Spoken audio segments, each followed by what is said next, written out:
we are joined by a very special guest, Guillem Balagué. Guillem, great to see you as always.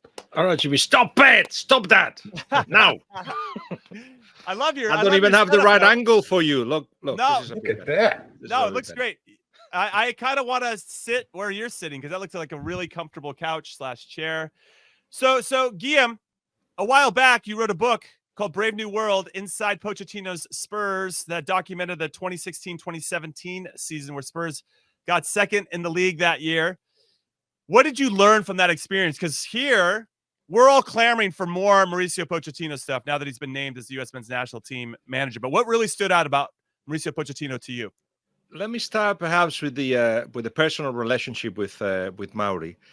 I'm an Espanyol fan, and I watched him from the stands play and being captain of our side and winning the cup with Espanyol. I was there. I admired him. When he got to the point where he became a coach, I wanted to know what he was about. So we developed a close relationship from that time on when he first became the unsafe Espanyol from relegation. And I remember the first thing that kind of shocked me was the way he asked the team to play. Against Barcelona, I think it was his first game as an Espanyol manager, defended in the box. But the rest of the time, put the defensive line very high, asked the young players that he started putting on the pitch, some of which they came straight from the B side, we'd never heard of them, to be very intense, high tempo, physical. It was a bit different. And I said, I remember sitting down with him one day, and he says, "What do you think my career is going to be like?" Wow, what a question, right? This is the beginning of somebody's career. So I said, "You'll take us to Europe, then a club like Atletico Madrid will come and get you, and you'll try to win the league with them.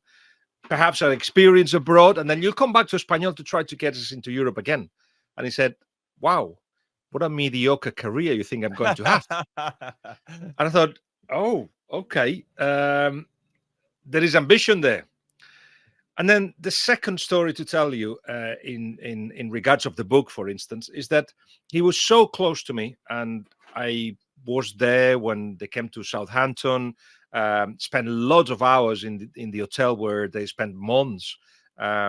We spoke a lot. We used to watch Europa League games and talk about everything and spend a lot of hours because, again, I trusted that what he was doing was going to work out, but without any other intention. And then Spurs and whatever. My publishers, the ones that published the previous books, says we should do a book on Mauricio Pochettino. And he was so close I couldn't see it. I thought, are you sure? This is just my friend. I mean, but then we got the book done at the right time when Spurs was going on a upward trajectory, and where he could look back at the things he had done at the beginning that perhaps weren't right, and how a couple of defeats meant that he actually said, "I'm going to die with my boots on. I'm going to do it my own way," and that's what he's done since. And what I learned in the book was where his magic is, why he does what he does, and how he does it. And he's got to do a lot with relationships, with how he gets into the head and the heart of players, very important. How he makes them think differently about the profession, trying to make it more enjoyable, trying to take them away from the automatisms that you create when you're a player, just make them go back to be the kid that they were when they first started playing football. That has worked with many players. And with the ones that didn't, I'm thinking Adebayor and others, out. Soldado, out. He just was strong enough to get rid of them. This is something that to point out about what's going to happen with the United States, I think, because in the men's side, Pulisic has said it, not me. I need to change the culture. Perhaps there are players that will not accept the new culture that he's bringing. And changing the culture is something that he did at Espanyol. He did at Southampton, a little bit less, perhaps, certainly at Spurs. And at PSG, he learned to deal with superstars. Useful when you're going to be having the Pulisic of this world, for instance. And Chelsea, he had to change a dynamic. A lot of things, if you put it together, experiences that certainly have helped him.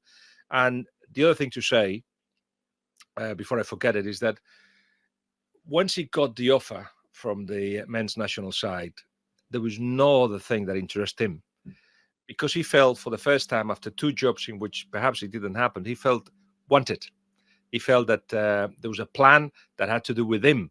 And yes, he understood that the others had to be interviewed, but quite clearly the federation were like, it's got to be you, and we want to stop until we convince you. That's the global picture of a signing that for many may sound like a little bit not usual, but certainly it sounds to me, having heard from the people that negotiated it and from Mauricio, that it's just the right moment for him to become a national coach. Yeah, Guillem, he definitely came across as someone that was really passionate about the job, excited about the job. But I want to go back to those times when he was, moving from club to club, and you talked about how he grew as a coach. Can you tell us some of the areas where he felt he needed to grow and how he grew into those to eventually become the coach that he is now? So, for instance, when he was at Southampton, there was a game against Birmingham in which they felt that if they got at Spurs, if they lost, this was like September, October, they would have been sacked. And it was partly because he was too respectful of what was there instead of challenging it. So he realized that unless, as I said earlier, he died with his boots on and did it his own way, then eventually he gets a sack, but at least he can say, I did it my way. So that was a learning lesson. Then you need the right people around you in the club and on the pitch, because otherwise it just doesn't work. That was a tough lesson, for instance, at Espanyol, when Raúl Tamudo, captain of Espanyol, legend of Espanyol, he had teammate of his, didn't want to do the Pochettino thing. So then he had to, push him aside. It's something that he's got very, very clear. Even though, for instance, at PSG, when he got through in the squad, Neymar, Mbappe, and Messi, he knew that he wasn't the most important part of the whole machine. He knew it was them. So he had to vary a little bit this perception that if you don't do what I want you to do, and certainly some of those players don't train in the way that Mauricio would like them to train, then you have to make a decision. And at that point, it was like they win. So again, we can go into a lot of detail how he realized that with the commitment of English players in England at Southampton, for instance, he could push on with his idea that teams can pressure high and do it for 90 minutes, and they will do it for you as long as they believe in you, as long as you communicate your idea very well. That's something that he's very insisting on. Perhaps struggled to the outside world, but inside the changing rooms is something that he wanted everybody to have very clear, and used translators or Jesus Perez, his right-hand man, to let the players know what they wanted. He wanted everybody to think the same way. And then football eventually puts you in the right place. So it tends to avoid the stress of results. As long as performances give him what he wants, he's happy. And I'd say finally, something that perhaps hasn't happened at PSG and Chelsea, it needs to be in a harmonious environment. Something where everybody thinks the same, where it's a journey, where it's an adventure, where it's enjoyable. Because if you just make it a job, you just won't go as far as if you make it something that everybody enjoys. Okay, Guillem, so since you know him so intimately, and I've obviously seen his methodology and his style, do you think it's going to be easily translatable to go from a club scene where you have time, you have every day to manifest this way of thinking, to get everybody on the same page? Whereas with the national team, you don't have that same amount of time. And you're actually inheriting players that are coming from all different types of systems and styles of play and ideas of how the ball should be moved. And so I wonder, do you think he has enough time? I know he said that he's got more than enough time, and I love that he said that. I'm all in on Mauricio Pochettino, but just to play devil's advocate, do you think he has enough time to make that happen? Because sometimes at the national team level, less is more. And another facet of this is with regard to players. Like, okay, Roberto Soldado didn't work out at Spurs. Cool, you're out. But the national team, you kind of got who you got. You got your player pool. Sure, you could maybe go try to identify some other players that like Southampton, you'll find the players that are going to run through brick walls for you. But I wonder if there's enough time to bring time back into it to really find all those kind of hidden diamonds, I would say, in our player pool to make sure you find the right balance with your team.